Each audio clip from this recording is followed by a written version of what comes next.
Hey everyone, welcome back to another Matt Steinwade podcast. Here I am, Geoff, Jowett.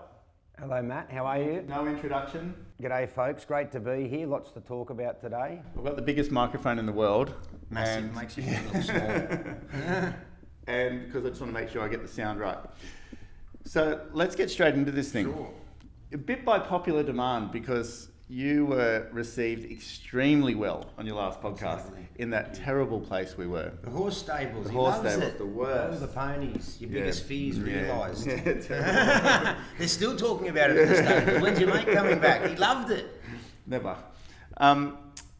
Let's get straight into this thing. The concept of being number one, the concept of winning. Number one. Yeah. And look, we chat a lot and it's great. We have so many wonderful conversations and we were just chatting the other day and the work that I do these days, a lot of it revolves around that concept.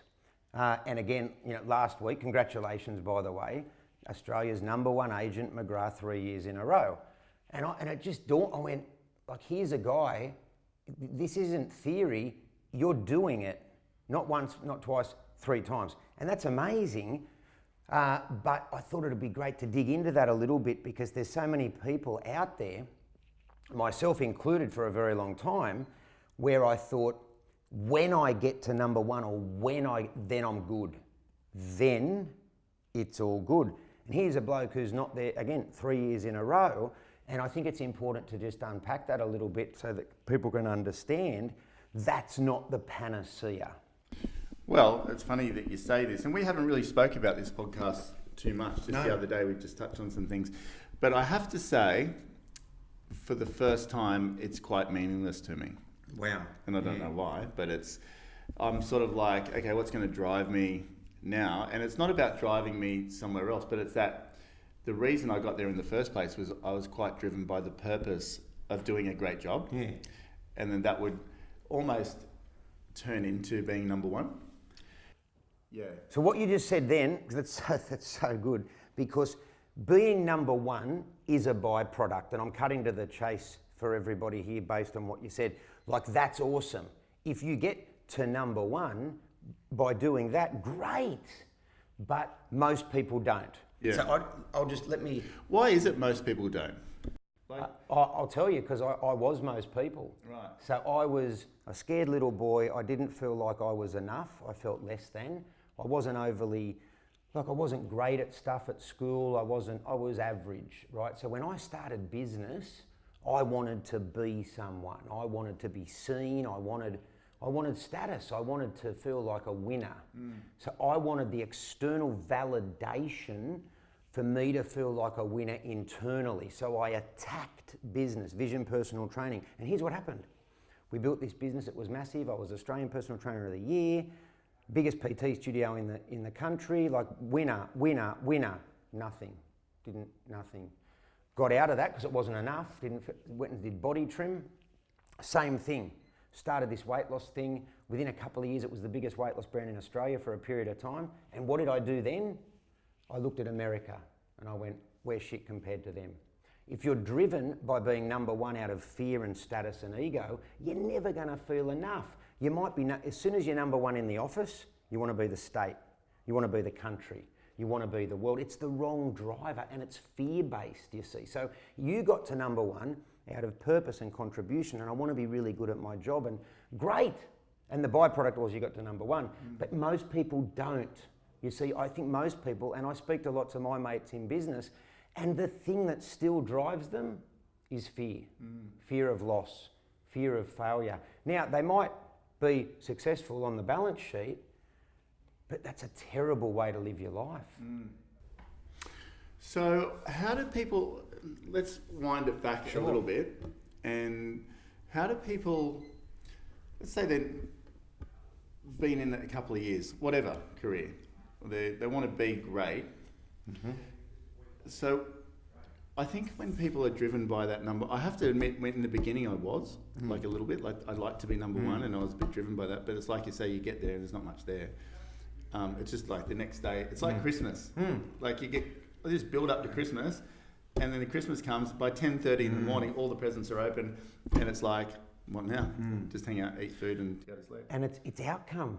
Yeah. And because you are living in an outcome, you are living in a story that when I get there, this disease of when that I bang on about all the time, the disease of when I get to number one, everything's going to happen. And in some ways you think when I get to number one, they're going to close the street, close the city, ticker tape parade, and yes! Yeah. And then you get there and you're like, no one gives a rat's ass, it's just me, nothing's changed. So there's a lot, and then there's a feeling of emptiness. Yeah. Because if that drives you and then you get there and you don't feel any better, you're going to feel even worse. Yeah.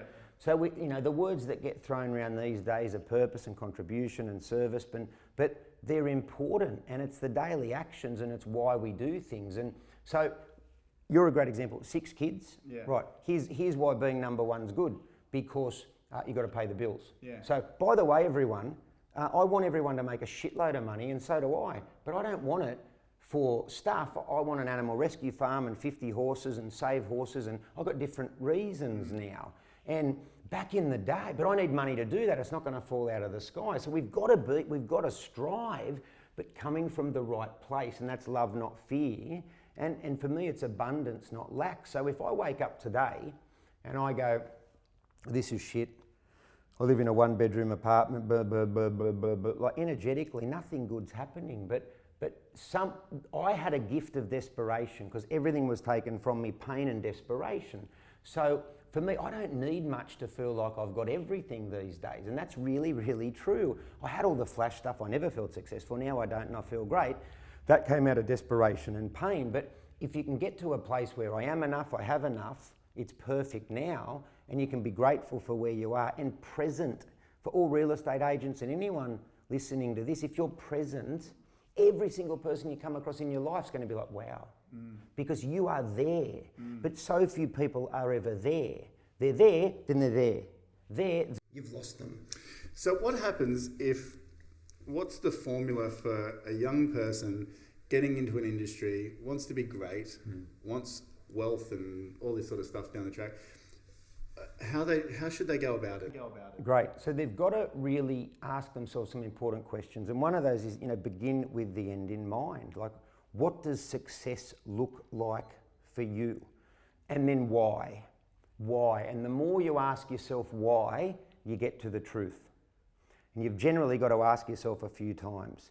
And generally, especially for younger people, because it's a journey, right? And now as we get a little bit older, a lot of it's fear-based. And a lot of it's fear, and it's a lot of I'm not enough, and I want to prove myself to my dad, my mum, my brother. There's all of that stuff. We drag it in. So we want to set ourselves up to build a life. Like what people do when they start a career, they don't actually think about the life.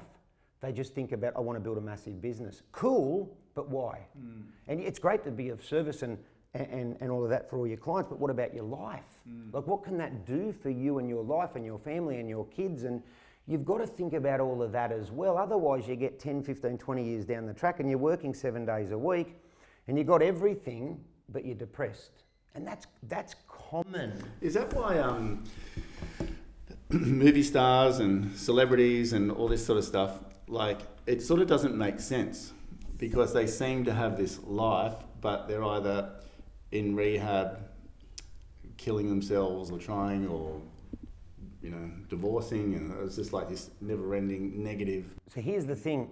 I think, and I was thinking about this morning, that a lot of people who are massively successful, they do it out of fear because, and a feeling of lack. So that drives them. But they haven't dealt with that. So then they get all of this, but they still haven't dealt with those unresolved deeper issues. So they got all of that, but that's all, it's just under the rug, under the surface. So Jim Carrey, he famously said, quote unquote, I wish everybody could be filthy rich and mega famous because then they would realise that's not the answer. That's Jim Carrey. Charlize Theron, Cameron Diaz, like the biggest names ever in Hollywood, they're all saying the same thing. Like Cameron Diaz says, if you chase fame, if you want to be famous for the sake of being famous, you'll be very unhappy. Broccoli listening to this? That's what Broccoli wants. He wants to be loved by legions of fans. Yeah, right, interesting. Yeah. And my mate Daniel McPherson, who people might know, he's an Aussie actor in Hollywood, and so Dan and I are very close and we talk quite often, and Dan hates the fame and the status. Like for him, it's just a necessary part of being an actor and being successful. But he hates it. Like, you have to get to that place. Me, because I was so retarded and so ego-focused, that's why I use myself as an example, because I look back, I thought if I'm on TV every day, if I've got money, if I've got this, if everyone knows me, I'm going to be flying. No, I was addicted to cocaine and alcohol and everything else you can think of, and I was miserable. It doesn't fix it. It was a feeling for me that I'm not enough as who I am, and just being a good person and really connecting and doing basic little things, all the little tasks in life, I thought they were beneath me because I wanted to get somewhere faster. I was important. I was more important than other people. Like, oh, come on. I used to see people as resources, and my goals are more important than yours. Like, I look back and it was just bad, and it's just not true, and it's not sustainable, and you'll never be happy, and you never really take an interest in other people because you're always focused on you, and you might get there for a period of time, but inside you, in your soul, in your heart, you get to bed and you're like, oh, I just don't have joy. Like, excitement's good, joy's heaps better. So what's the formula for number one? If you were to set a formula for someone to become number one at anything, what would that be? Well, for starters, you absolutely have to love what you do. You have to love it, and you have to understand the importance of process, not outcome, like I always bang on about. The process, when you love the process more than the result, you've arrived. So the process in real estate, prospect, list, sell, but really it's relationships. It's relationships and it's trust, and it's being present and actually priding yourself on that. And having big reasons, married, kids, providing for them, because really isn't that what we're doing? We want to help people, but aren't we providing for our families and the kids and the grandkids and building a legacy for them? Like, that's the driver. See, real estate, I believe, is a wonderful vehicle for people. It's a very lucrative vehicle to help them build a great life. That should be the driver. Yeah. And the process under that is how you get there. And if you get a trophy, and ultimately, I think if you can get there and not even really know where you are on the leaderboard, awesome. Like, who cares? The checks are still going to be the same. Oh, hey, you won again. Oh, cool, that's nice. How are you going? Not walk in and I won, everybody. Like, not that, you know, you've never done that, but that's how you want to get. That's how you get there and stay there and enjoy your life. But another one for you, like, you surf every day. So these are the hobbies that are super important. I'm just going to get a water. Yeah. That are so important. If you don't have hobbies, you're going to be flat. Like you said, that grounds you. Yeah, it does. That and, yeah, the gym and all that sort of stuff. And a life and 6 kids. And you, but I reckon as well, we're whilst we don't look the same, unfortunately, we've got a lot of similarities. Mate, you had the gift of desperation. I'm literally just thinking about this now. Like, when you started your career, you weren't exactly at the top of your game. No. And you sat down with John and you got going, and I think there's a gratitude with that, you see, because you're down there. Yeah. See, when I got going again, maybe like you, I was so grateful for opportunities, and to get started again. Same. Yeah. Do you think people are too short-minded? Like, as in, like, because I never really thought about time frames. Like, even to become number one in McGrath, like it took me, 20 years, but it took me 15 being in McGrath, but I never really thought so goals with a time frame. What's your thoughts on that? Absolutely. So, 10 years is a good time frame to get really good at something. Yeah. Like, people are looking at overestimate what you can do in 1 year, underestimate what you can do in 10. We've all heard that stuff, but it's so relevant. But really, it's 10 and 20 years. It takes a long time to master your craft, but then you've got to keep coming back every day. Process, gratitude, not outcome. And it'd be so easy in real estate, of course. Listing appointments, phone calls, boom, boom, boom, boom. You're always in the outcome. Got to get. The reality is, you don't have to. Like, we don't have to. When we get to a place where I don't have to sell that, I want to, and I really want to get a great result for that person, but I don't have to. And it changes the energy, it changes the focus, and more stuff comes your way because people pick up on it because you're not. And the first time I ever met you, I'll never forget this, we went and had dinner, and someone rang you and you said, do you mind if I get that? Which I thought was just really, I'm very observant with those things. So this is, again, interesting, and we haven't planned any of this at all. We haven't planned any of this, really, to be truthful. But never met him, comes down, we have dinner, and someone calls, and we'd been speaking for a couple of minutes. He goes, I'm really sorry, do you mind if I get that? I don't want to be rude. Not many people say that. They normally just go, bang, hi, Terry, yeah, boom. Sorry, what were you saying? That's not, these are the things that makes a person number one. It's not just striving and driving, it's these little things, and that's not put on, that's just deep ingrained in you. And that's, I went, wow, okay. And there might have been one or two other calls during the night, and you're like, I'm really sorry. And I'm like, mate, it's fine, it's fine. No one does that. People just go, oh, sorry, mate. Like, yep. Come back 10 minutes later. Where were we? You've lost me.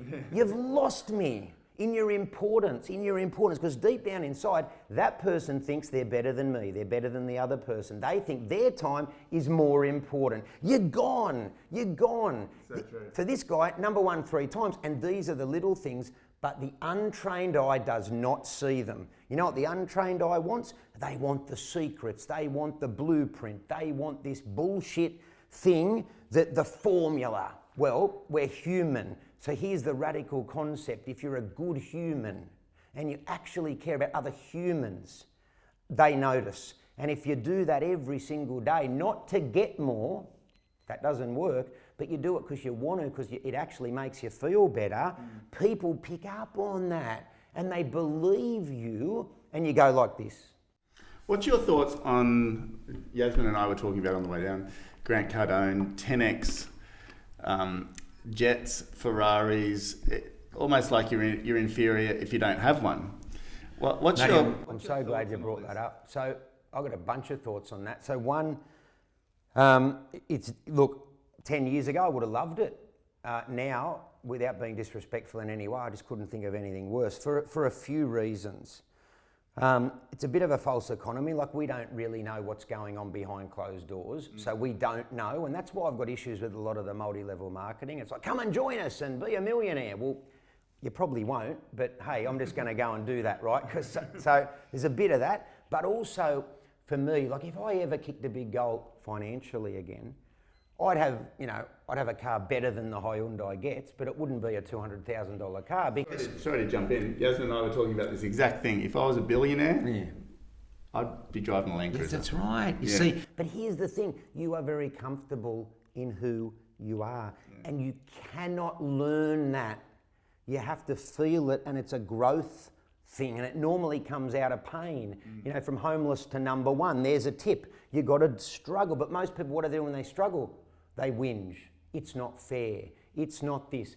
You're homeless to number one. Like, there are so many. I was an alcoholic in frickin' NA when I was 40. Like, winning, not part of the plan. That was the gift. So with Cardone, it's just hype, and people are just they get lured in. And why? Greed, fear and greed, because they don't want to do the work. They don't want to hear that it takes 10 years. They want to jump on someone's bandwagon. And the trouble with internet marketers is, like, I know behind the curtain how it really works. And there's a bunch of them, and they all swap lists.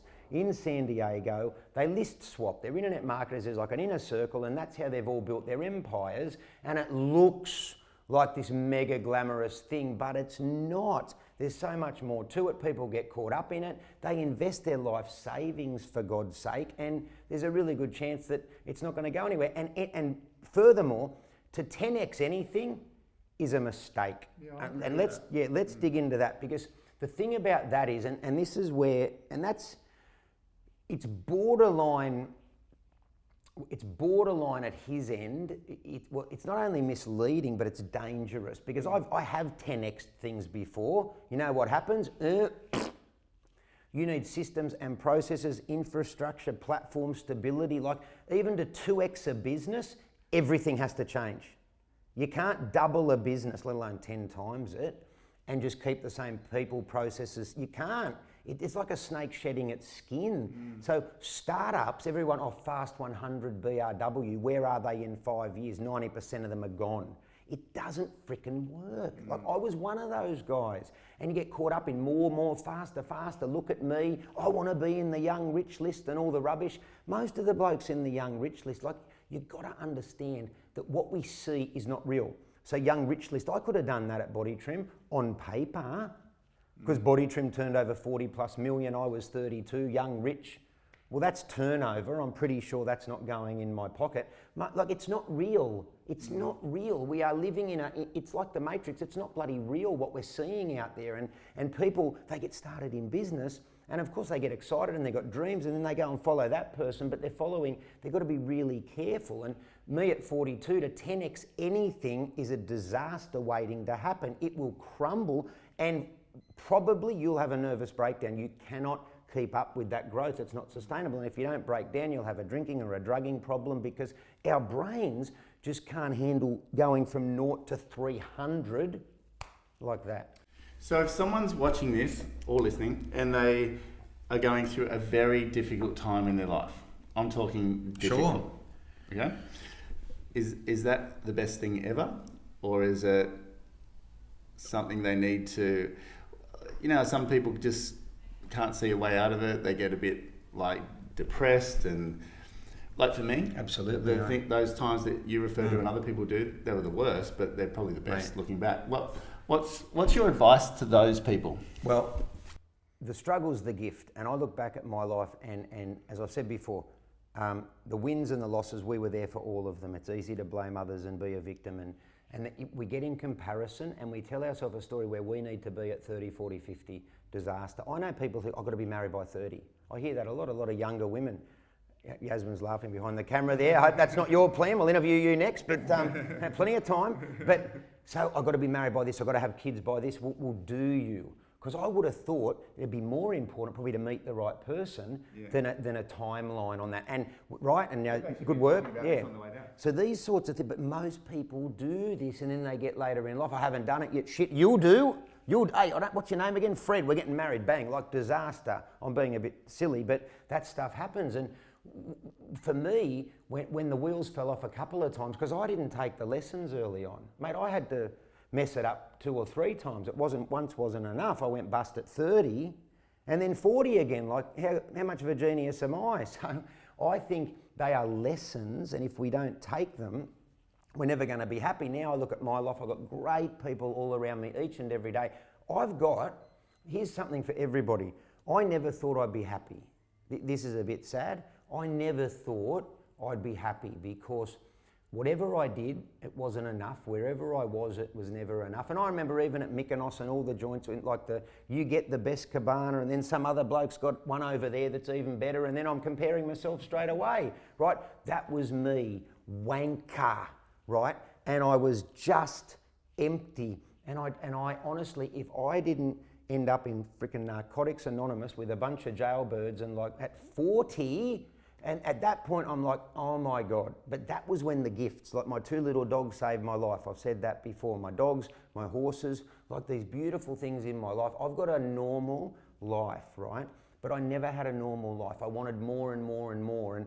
And it's just I was sad. I was always sad. Like I was sad, really. And now, 99% of the time I love my life and I'm really, really happy. But I'm blissfully happy walking the dogs, not even riding horses, just hanging out with them and good people. And I don't need much. I'm in bed at 9 or 10 p.m. He rings me at 8 and he goes, I know you're tired, right? I go to bed, it is literally like someone pulled out the plug and put it back in. I think the harder you are hammered by life, there is potential for it to be a bigger gift, but you have to be open, not closed, and not blaming and being a victim.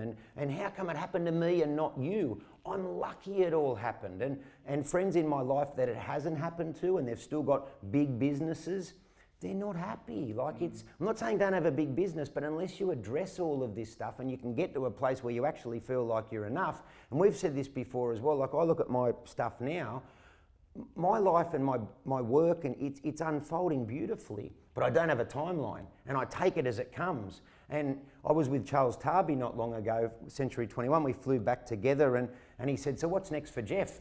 And I said, mate, I just take it as it comes, and I'm happy, I'm just doing what I do. If it all stops tomorrow, I'm pretty good with that. I just like where I am. We caught up 2 weeks later, and it was really, and he's very successful as we know, and he goes, Geoff, I've been thinking about what you said on the plane, and it makes a lot of sense, because if we're not careful, we can just be so obsessed with an outcome and what we have to achieve. And he said you can become a prisoner in your empire because you are sort of a slave to getting stuff done. So I love what I do right now.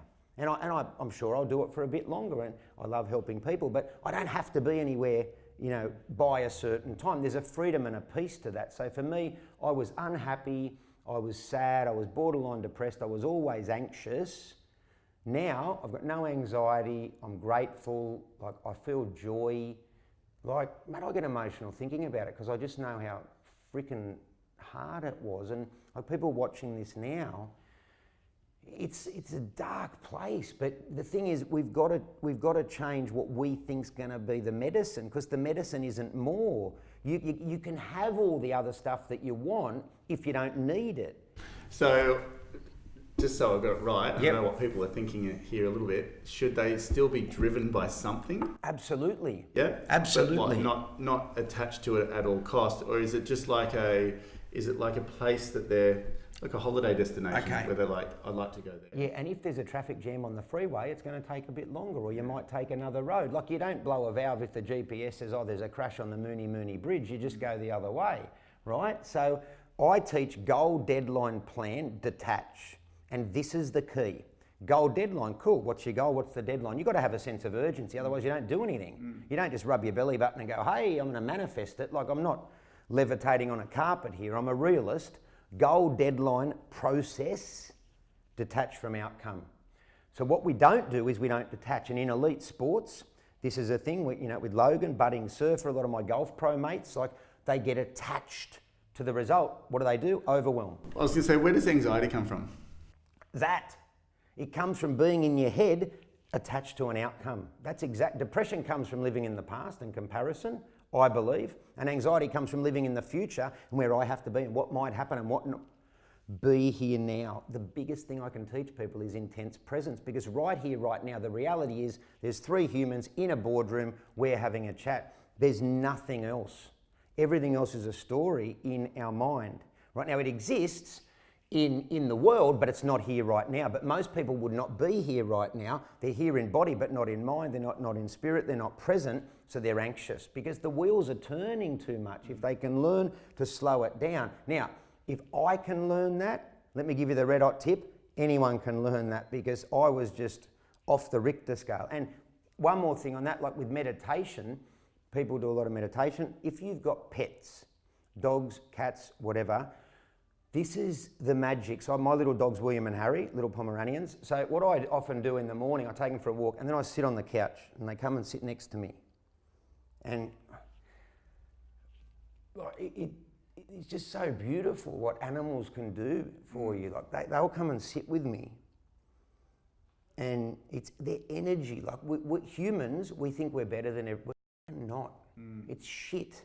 Well, animals are just, they're pure, their love, their truth, their honesty. Like, I'll sit with these dogs and like within a minute, I'm just, not even, like I feel it in seconds. It's just magic, and I get emotional about it because, they're what kept me going when it was really hard. That was love and trust, and, we healed each other. And like people going through a hard time, if you get a dog, like rescue a dog. Don't get some bullshit designer brand. Go and rescue one for God's sake. No one, like, it's love. Like, that's what it's all about. And I sit with them and I just, in meditation, they talk about dropping in. I drop in and go and just be intensely still in 5 seconds, and so do they. And I do that with horses. Like, I'll exercise horses in the afternoon, and I'll run them around and I'll make them run and do it. And then when I stop, I just hold my hands out. And they've been running around and kicking and galloping and playing around, and they just go, boo, and then they walk over, and then you just, mate, that's what life's all about. It's this stuff. You can't buy that with a friggin' $600,000 car. You don't cry about a car. If you do, you got major problems. Like, it's not, that's not the magic of life. And so we need to make money and be successful so we can have these experiences. If I didn't make money, I couldn't have the horses and the dogs, and I couldn't do any of that. We've got to strive, but from the right place, but not be attached to an exact timeline and how it has to look. So we've got to be a bit fluid And everyone, entrepreneur, it's like the trend. Well, part of entrepreneurship is being fluid. You can't be linear, like it's gonna go like this all the time, and you've just got to be a little bit adaptive, and you've got to embrace the change and not be like, well, we needed to make this by this. Well, you didn't. Can you pay the bills? Cool, well, relax. Go and play golf. Like, relax a little bit. Like, you want to strive, you want to build, but you don't have to do it by a certain time frame, and you don't have to do it from a place of lack and fear. And with a lot of people, I just think that at the end of the day, we've got to have the goals, we've got to do all of that, it's really important. But if you can understand why you're doing it and know that, no one cares the car you drive, the watch you wear, the shoes you wear, where you live. No one cares. No one cares. They don't care. Now, if you love nice things, go for it, but don't do it for anyone else, please, because you're going to never feel like you're enough. No, it's status. There's a book called Status Anxiety. Like, it's a true thing. So don't do it for other people. Don't do it for external validation. If you love nice things and you're a lover of cars, get good ones, great, but do it for you. Don't do it for other people. And for me, if I did have all that nice stuff, if I'm parading around with heaps of nice stuff, how does that make other people feel? Shit. Shit. So I'm happy to just tinker over here. I'd rather rescue another 20 horses than buy a nice flash car, because it just doesn't do anything for me. And I want to build people up, not chop them down. So if you're like the centre of attention and hey, here I am in the Lamborghini, and how does that make other people feel? Less. I don't want to make people feel less, I want to make them feel more. I want them to believe in themselves. What gets me pumped? Other people winning. Because I've won a bit in my life, and building other people up and building teams and seeing them win, it's beautiful. And seeing the spark and seeing them come to life and believe in themselves, like, that's the best. That is the best. And really, you're doing that in your businesses with your teams and that sort of thing. So, like, we want to strive, and we have to build businesses and we have to build income, otherwise we can't do that. But it doesn't define you. So good. Does that make sense? I was going to ask. No, that's so good. I was just thinking about all the things in my life. Hey, last question. Sure. I think you've already answered it though. The key to happiness. Can I say two things quickly? All right. One, and I love him now, but just I want to give this as a good example. If you don't suffer, Tiger Woods, because he came out of the blocks, won the US Masters, like did everything, won, never suffered, never struggled, nothing. Look what happened. Wheels fell off his life, divorce, all of the stuff came out because ego and entitlement.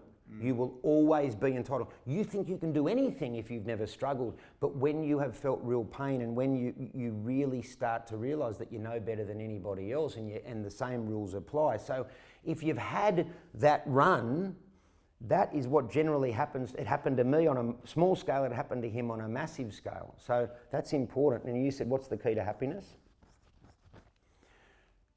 For me, it's a very good question. It starts with being able to be present. You have to be able to be where you are, not in your head. You're never going to be happy if you're in your head the whole time. And you have to be able to look at where you are and not try and do everything. I wanted to do everything today. Now, I do a bit of work, probably work about 8 hours a day, 9 hours a day. I walk the dogs, and every night when I walk my dogs down Victoria Street, I feel blessed. And that's enough for today. And then I go to bed, and then I get up again. I don't have to do it all today. It's not a race.